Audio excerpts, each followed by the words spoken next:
Hey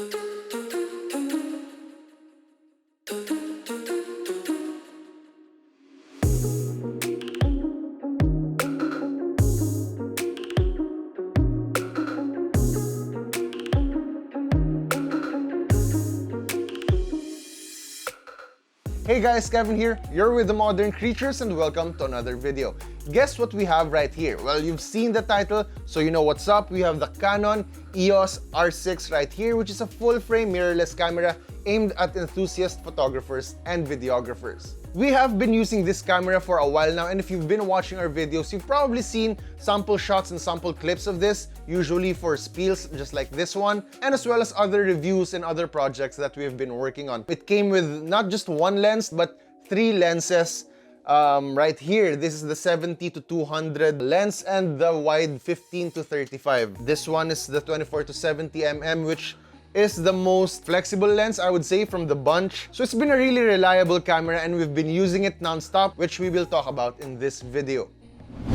The EOS R6 has a mid-sized body that's weather-sealed for versatility of use. At 680 grams, it's lighter than its more expensive sibling, the EOS R5, which weighs over 700 grams. The R6 carries a very familiar design and layout from the company's previous models that make the overall physique unsurprisingly ergonomic to hold and operate. And just a quick fact, that's Vika back in college rocking her Canon DSLR, and she immediately felt at home as soon as she got her hands on the R6.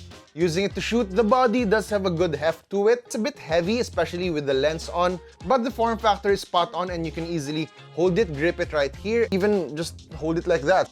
Looking closely, we have a 3-dial setup going on. An index dial just beside the shutter button, another one on the top plate, and another on the back plate. This combination makes adjusting values on the fly really easy, which is exactly what I look for during those times when I'm outdoors and sunlight is inconsistent. This also made it possible to have full control of its FV mode or flexible priority mode, so you can prioritize certain values over the other in an instant. At the back, we have a 3-inch fully articulating touchscreen, which Canon calls its vari-angle display, and it definitely comes in handy during certain uses. So the vari-angle display really comes in handy for when you're shooting down low or from a high angle, so you can just tilt it like that and still see perfectly what you're shooting, and as well as when you're taking a selfie video maybe. It's very useful for vlogging. You can see yourself, you can frame yourself. Of course, you have to have the right arm strength to carry this for long periods of time. So if you're the type who shoots vlogs or shoots from different angles, having a vari-angle display really helps. Meanwhile, up top, it carries an OLED viewfinder that's available at 60Hz and 120Hz, double than what the EOS R from 2018 offers. 60Hz is your default, but I personally prefer keeping it at 120Hz while shooting as it looks more natural. And as for the other buttons and physical toggles, there's a multi-controller or joystick that you can personalize just beside the viewfinder, a rate button that marks good shots while previewing them, and of course, your Q menu for adjusting common settings. I do commend the layout as it's still done with ease of use in mind. It's not hard to realize that its buttons and dials are all mounted somewhere that, makes sense. Finally, you have dual SD card storage on the right side. In terms of production while shooting, it helps eliminate the fear of running out of storage space and wasting a good day. Our main camera only has 1 card slot and we've been working with that for a long time now. So when we switched to the R6 with its dual card slot, we appreciated its value and we were able to see how it comes into play. So as long as the first card gets full, it will automatically switch to the second slot, which is convenient and it doesn't put your shoot on hold just to switch cards. And that is a small thing, but that is a very important thing. So yeah, every second matters, and not having to stop the shoot just to switch the cards is a great thing.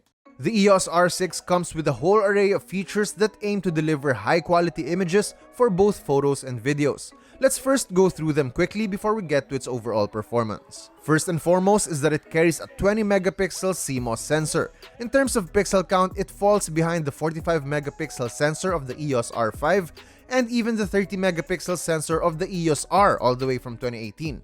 Still, it promises a decent dynamic range and fast shooting capabilities as well as subject tracking. It can also record 4K footage up to 60p and up to 120p at full HD resolution, and comes with 10-bit HDR photos and 10-bit 422 internal video recording. For ISO range, it starts at ISO 100 and goes all the way up to 102,400. Unwanted shakes and jerks should also be minimized as it features a 5-axis in-body image stabilization. Together with the lens with its own IS, it can achieve an impressive 8 stops of compensation, which is currently the highest rating seen from a stabilization system. For its autofocus, the EOS R6 is equipped with a dual-pixel AF2 for a fast and accurate performance. It boasts 100% of AF coverage, meaning it would be able to see and detect you wherever you are in the frame. And it doesn't only detect where you are, but it also focuses on your head, face, or eyes to ensure that the subject is always sharp. It's also social media ready if you want straight uploads, as it comes with Wi-Fi and NFC for instant connectivity, and it's even ready for live streaming as well. With its features working hand in hand, and with Canon's drool-worthy Holy Trinity lenses that came with our demo unit, the EOS R6 was able to help me achieve high-quality shots both for photos and videos. Yes, the 20-megapixel sensor delivered in terms of quality, plus the Trinity lenses from Canon played a big part in achieving these shots. But what I'm personally impressed with is how its features work together and melded together to be able to achieve what you're seeing right now. Its autofocus was fast and reliable during our time with it, and really helps during those times that you're shooting outdoors and you're shooting from different angles. I was able to just concentrate on the movement of my shots, knowing that the camera will do its best to keep my subject in focus. It's been a really great help.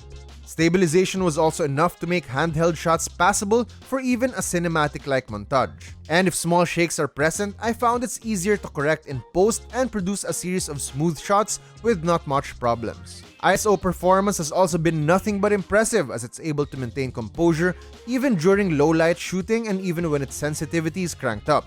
It was able to bring out more details without showing too much digital noise, which is exactly what you're looking for with cameras like the EOS R6. Although of course it comes with certain trade-offs. And for this series, it's pretty popular. The overheating issue that limits video recording to 29 minutes and 59 seconds. Okay, so ever since the R6 and its more expensive sibling, the R5, have been launched, there have been issues of it overheating. And Canon has already released a statement about it, explaining that they prioritized its weather-sealed body and compact form factor, so they let go of the built-in fans. And because of this, they put a recording limit on the R6 for shooting 4K video at only 30 minutes. After 30 minutes, it'll stop recording and you'd have to press it again to resume recording. And I've had personal experience with this. I was shooting spills just like this one and I went beyond the 30-minute mark. It stopped recording and I had to press it again, but it's not that inconvenient. I would only see this as an inconvenience, for example, when you're shooting weddings or something that it needs to be rolling and you're going around to shoot other things. You have to keep on checking back on this to make sure that it's rolling. Apart from that, I don't see any big downsides to having a 30-minute video recording limit. The R6 also doesn't shoot 8K video unlike the more expensive R5. But just like the R5, we got to enjoy its smooth stabilization system and reliable autofocus performance. And when it comes to post-production, footage and photos shot by the R6 are very flexible and manageable, and minor color grading easily brings out details and color. In terms of battery, the EOS R6 now carries a slightly larger capacity, so it should add a couple more snaps compared to the previous version. Canon says that in one single charge, it should last around 380 shots using only its viewfinder before the battery runs out. In real-life usage though, I was able to use the camera continuously for almost 3 hours of mostly video shooting and a few photo stills in between. And as always in our reviews, The Modern Creatures aims to find special features and devices that make them worth having. A creature feature, if you will. And for the Canon EOS R6, it would definitely have to be its Digi-X processor and sensor shift image stabilizer. The EOS R6 definitely stepped up my game when it comes to image quality. And with the versatility offered by its Trinity lenses, it made things very easy to capture amazing shots. They say that skills are more important than gear, but in this case, having great gear really helps. It was able to help us achieve sharp images thanks to its fast autofocus, smooth footage with its powerful stabilization system, and offers a lot of room to tweak and improve quality for both photo and video. You still do have certain limitations like its 30-minute recording cutoff or its 20-megapixel sensor that on paper might not stand toe-to-toe against other flagship cameras. But being able to use it day in and day out across different shooting scenarios and seeing the results after, I could definitely say that it enables content creators like me to further improve my craft and go that extra step in terms of quality in production. Although of course, this kind of quality doesn't come cheap. In the Philippines, the Canon EOS R6 is priced at 165,998 pesos for the body alone. You may check out their site for bundle deals with its available lenses. And that was our Canon EOS R6 review. As always, visit our website and follow us on our social media pages for more news, features, and reviews. Once again, that's it for me. I'm Kevin. Thank you so much for watching, and we'll see you in the next video.